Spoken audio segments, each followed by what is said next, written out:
Hello mga amigo at amiga, welcome back sa aking channel. Mga amiga, for today's video, papakita ko sa inyo ang paligid ng aking bagong workplace dito sa Belgium. Alam nyo, ang gaganda ng mga bahay. Inikot ko kasi siya pero hindi ko naikot lahat dahil medyo malaki din siya. Isa siyang town. Tapos malapit siya sa Leuven City, which is 20 minutes lang yung bus papunta doon. Inikot ko siya, ito yung aking mga nakikita, ang gaganda ng mga bahay, ang lalaki nila, tapos may mga building naman din. Pero alam niyo, yung mga bahay nila, kahit gaano kaganda, walang ano, walang gate. Grabe. Ang ano, tingnan niyo yung mga bahay, yung sa pag ano ka, pag lumalakad ka sa kalsada, yung mga bahay nila pwede mo na lang pasukan, kung bukas yung pinto, pwede ka na lang pumasok. Ayan, 'di ba? Sa kalsada lang 'yan. Diyan lalakad ka lang sa kalsada. Kaya 'di ba, ang cute nila. Tapos yung mga sasakyan nila, nandiyan lang sa labas. Tapos ayan, may kino-construct diyan na building. Hindi ko alam kung residential 'yan o ano, commercial. Tapos diyan mayroon din na galing sa bahay, lalakad ako ng mga siguro mga 10 minutes, makakarating na ako sa isang maliit na store, ayan. Ah, Marami din naman pagpipilian diyan, kaya lang hindi lang siya gano'n kalaki pero marami na rin mga paninda, halos, mabibili mo na rin yung mga pangangailangan mo, though wala kang maraming masyadong choices. Tapos may lotto pa diyan mga amiga, Euro Millions mga amiga, kaya, one day mapapanalo tayo diyan ng millions, Euro Millions. So ayan na, yun galing doon sa may store na maliit, ayan ang makikita mo yung mga matataas na building. So ayan, nilakad ko siya kasi gusto kong idalhin kayo doon sa train station. Kaya ayan, nadaanan ko may gym. Tapos, ayan sa gilid diyan, ano yan, basurahan. Pero alam mo, yung basura, yung tatapunan ng basura, hindi ka basta-basta makapasok. Ayan, ang gate ng basurahan. Hindi ka basta-basta makapasok diyan kapag wala kang ID. Kaya kailangan mayroon kang ID para bumukas yung gate para sa'yo. Tapos naka-segregate yan, yung mga plastic, naka-segregate sa hindi plastic. Uy, may hugot. Kaya ayan, lumalakad pa rin ako kasi gusto ko ngang ikutin para ipakita sa inyo kung gaano kaganda ng paligid. Napaka-ano, tahimik kasi wala kang halos makikitang tao. Ewan ko saan sila, pero maraming bahay. Ewan ko kung nasaan yung mga tao dito. So lumalakad pa rin ako kasi ayun, papunta na ako niyan, malapit-lapit na rin ako niyan sa, train station. Tapos nakita ko dito, maraming mga ano, maraming mga bakanteng lote. Ayan, bakante. Pero nilagyan nila ng ganyan, baka may aayusin sila, may itatayo yata sila diyan.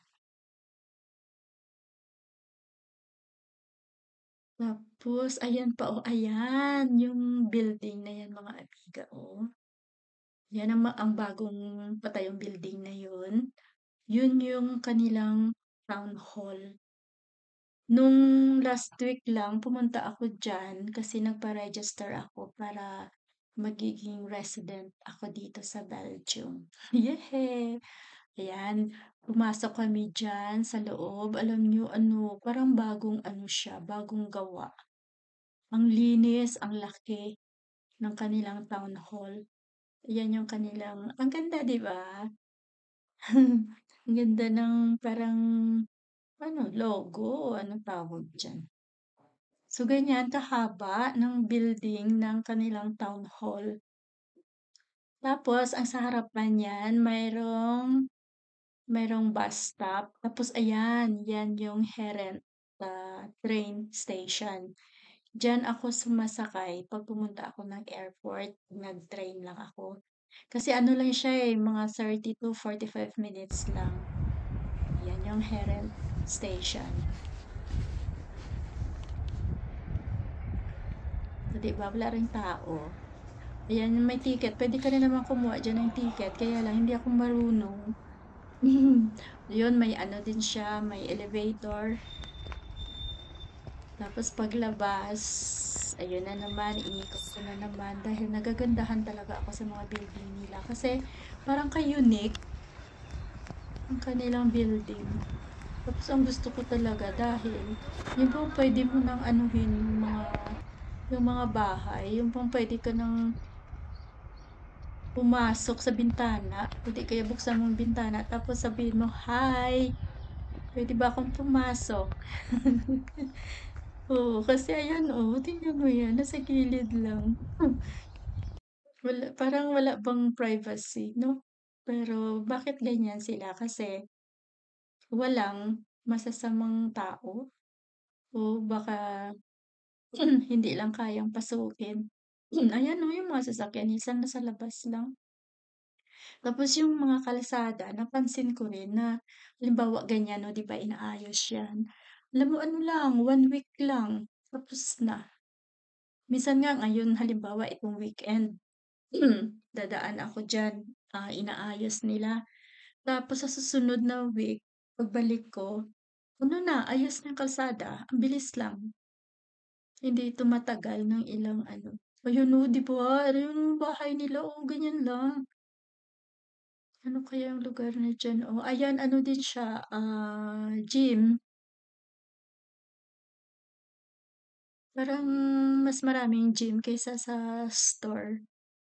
Mas gusto nila yung exercise kaysa kain. Ayan, inikot ko talaga kasi gusto ko yung makita ang ayan may maano din pala, oh, umupo ako diyan, oh, nung napagod na ako sa paglalakad. Kasi parang walang katapusan yung lakad ko. So, umupo ako diyan tapos anong ginawa ko diyan, nag-selfie yata ako. Kasi malapad ba.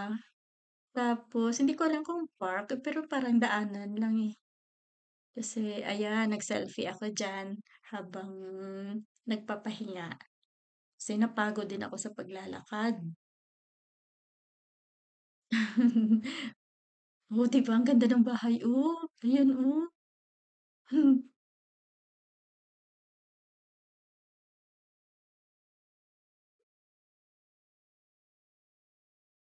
Oh, tapos ang ganda rin ng ano nila, ng kalsada.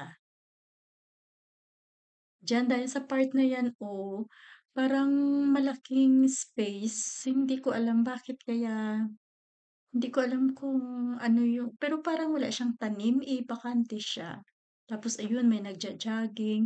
Pero alam mo kung mag-walking exercise ka, ikutin mo lang siya yung ano, naku, ubos yung 2 oras mo. 'Yan, papunta na 'yan sa medyo kagubatan. Ayun, oh, wala ng kalsada masyado. Pero daming kotse, 'di ba? Sa gilid lang. Ayun na may mga animals doon, oh.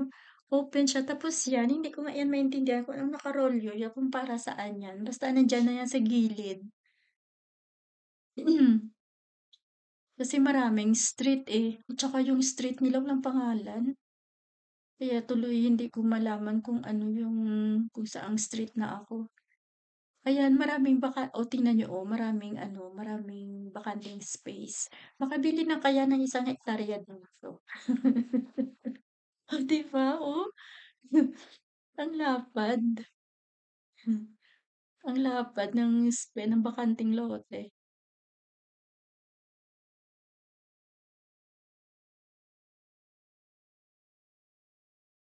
Maganda mag-ano, mag-bike din kaya lang hindi naman ako marunong mag-bike.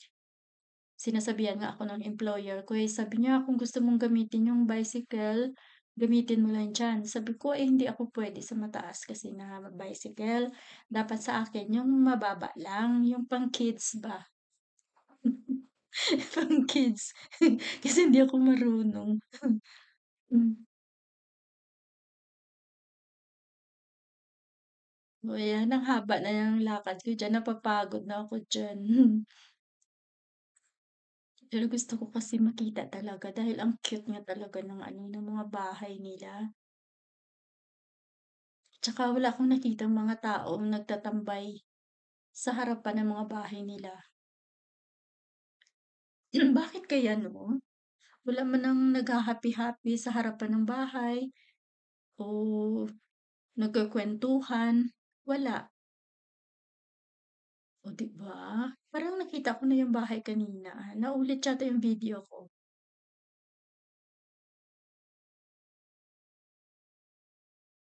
Ay, ang cute ng puting bahay, oh. Oh, 'di ba ang kotse nila, oh, tingnan niyo nasa labas lang.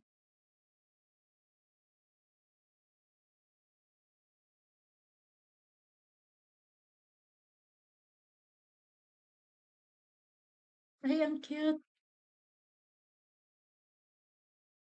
Yung pinaka-gate pala nila, yun yung halaman, oh, yung parang ano nila, mark nila na sa kanila yun,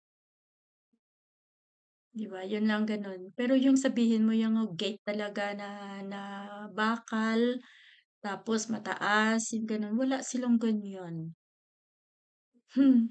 At tapos sa mga mailbox nila, kada bahay merong ayan mailbox yan, oh. Kada bahay merong mailbox sa harapan nila. Ay sa may kalsada banda. Tapos yung way na yan, yun pauwi na yan sa bahay. Kaya ayan, nandiyan ako sa bahay at, ayan ang harapan ng aking accommodation. Aayusin pa yan. Mga amiga, papasok na ako sa aking accommodation. Hanggang dito na lang. Thank you sa pagpanood ng aking video. See you on my next vlog. God bless. Ingat. Bye.